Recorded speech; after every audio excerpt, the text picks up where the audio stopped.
নমস্কার, আপনারা দেখছেন TV9 বাংলা ডিজিটাল। আমি কমলেশ। আজ সকালটা একটু অন্যরকমভাবে হয়েছে বঙ্গবাসীর।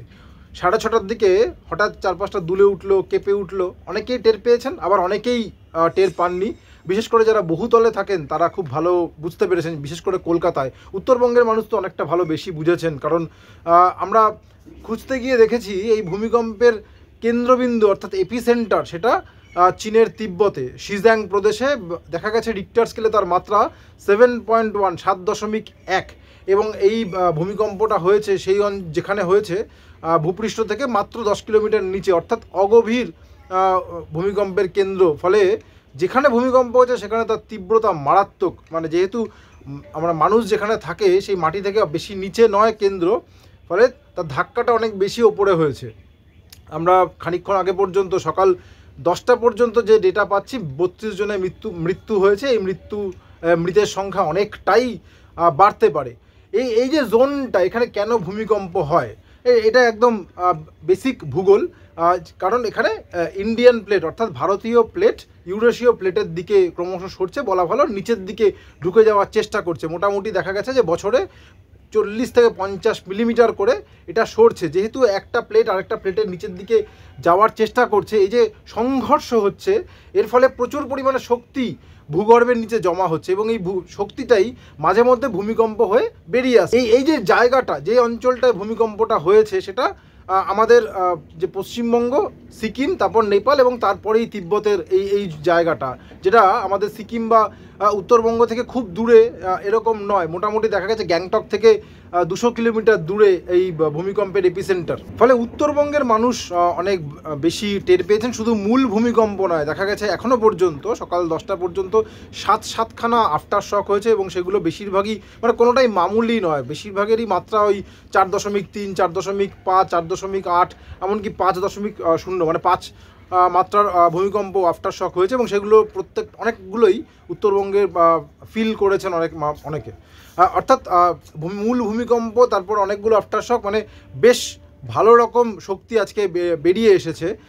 আপনারা যদি মনে থাকে, যদি এই যে জোনটা যেখানে আমি বলছিলাম যে ভারতীয় প্লেট এবং ইউরোশীয় প্লেটের যে সংঘর্ষ, এই জোনটাতে এর আগে একটা বড় আর্থকোয়েক হয়েছিল ঠিক 10 বছর আগে, 2015 সালে 27শে এপ্রিল নেপালে বেশ বড় ভূমিকম্প হলো, 7.8 মাত্রার ভূমিকম্প। এবং তার পরপরই মানে 12ই মে, ওই সময় অনেকগুলো আফটার শক হয়েছিল, 12ই মে একটা 7.3 মাত্রার ভূমিকম্প হয়েছিল এবং নেপালে ব্যাপক ক্ষয়ক্ষতি হয়েছিল। এবং যেদিন মূল ভূমিকম্পটা হলো 27শে এপ্রিল, সেই সময় এভারেস্টে অ্যাভালাঞ্চ হয়, তুষার ধস নামে ভূমিকম্পের জেরে। অনেক বাঙালি এভারেস্টার ওই সময় ওইখানে ছিলেন, সেবারের অভিযান বাতিল হয়ে যায়। ওই সময় নেপালের যে সময় কথা বলছি, এপ্রিল মে মাস, তখনও কিন্তু নেপালে ভূমিকম্প হতো আর আমরা কলকাতায় বসে কাঁপতাম বা পশ্চিমবঙ্গের অন্যান্য জায়গায় বসে মানুষ কেঁপে উঠতেন। নেপালে ভয়াবহ ভূমিকম্প হয়েছিল, 8 থেকে 9,000 মানুষ মারা গিয়েছিলেন, ব্যাপক ক্ষয়ক্ষতি হয়েছিল নেপালে। তার আগে 2011 সালে সিকিমে ভূমিকম্প হয়েছিল, সেটাতে উত্তরবঙ্গেরও ব্যাপক ক্ষয়ক্ষতি হয়। এই যে ভূমিকম্পগুলো হয়েছে, এই বারবারই বাইরের ভূমিকম্প হচ্ছে, কলকাতা কাঁপছে বা বাংলা বিভিন্ন অঞ্চল কেঁপে উঠছে।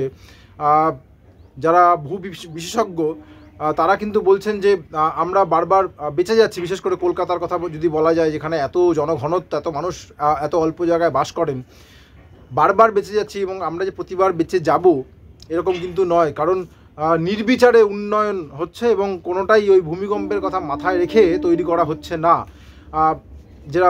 যারা বিশেষজ্ঞ তারা বলছেন যে কলকাতার যদি 50 কিলোমিটারের মধ্যে কোথাও 6 মাত্রার কোনো ভূমিকম্প হয়, তাতেই বিরাট ক্ষয়ক্ষতি হয়ে যাবে।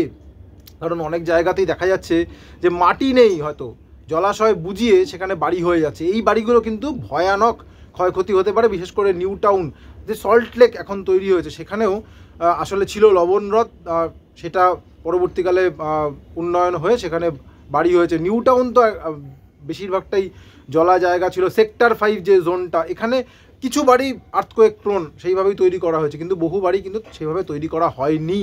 এটা আমরা বলছি না, খড়গপুর IIT তথ্য বিশ্লেষণ করে কেন্দ্রের একটা সমীক্ষা, সেখানেই দেখা গিয়েছিল যে বাংলার মধ্যে সবথেকে বেশি যদি কোনো জায়গা অ্যাফেক্টেড হওয়ার থাকে, সেটা হচ্ছে নিউ টাউন এবং সল্ট লেক। অনেকটা জায়গায় যদি বড় ভূমিকম্প কখনো হয়, মানে 6 মাত্রার ভূমিকম্প, বিরাট বড় এইরকম 7.1 মাত্রার ভূমিকম্প হওয়ার দরকার নেই। কলকাতার খুব কাছাকাছি অঞ্চলে যদি 6 মাত্রার ভূমিকম্প হয়, তাহলে বহু বাড়ি বসে যাওয়ার সম্ভাবনা রয়েছে এই নিউ টাউন সল্টলেক এই জোনটাতে।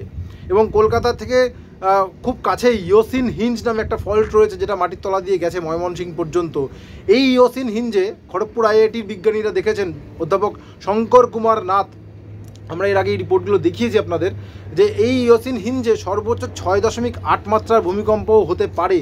যদি সত্যিই কোনো দিন সেরকম হয়, ভয় দেখাচ্ছি না, যে বিশেষজ্ঞরা যে তথ্যগুলো শেয়ার করছেন সেগুলোই আপনাদের সঙ্গে শেয়ার করছি, যদি কখনো সেরকম হয় তাহলে কিন্তু বড় বিপদ।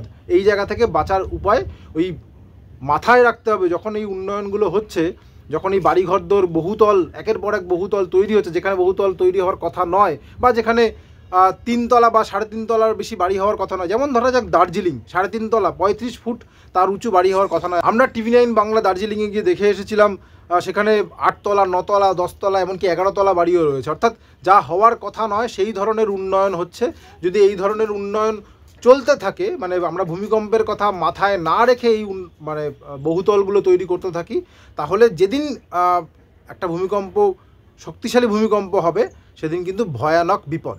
ভয় দেখাচ্ছি না, আবার বলছি, তার কারণ উদাহরণ হাতের কাছেই রয়েছে। 2011 সিকিম ভূমিকম্পে দার্জিলিংয়ের মানুষ জানেন, উত্তরবঙ্গের মানুষ জানেন সেখানে কত বাড়িতে ফাটল তৈরি হয়েছিল। ঠিক আছে, সুতরাং প্রশাসনের নজর রাখতে হবে এবং আমরা যারা এই কাজগুলো করছি তাদেরও সতর্ক থাকতে হবে। আজকে হয়তো তিব্বতে হয়েছে, নেপালেও হচ্ছে, সিকিমে হচ্ছে, কালকে ঘরের কাছে বিপদ এসে পৌঁছবে কিনা কেউ বলতে পারবে না। আপাতত এটুকুই, সঙ্গে থাকার জন্য অনেক ধন্যবাদ।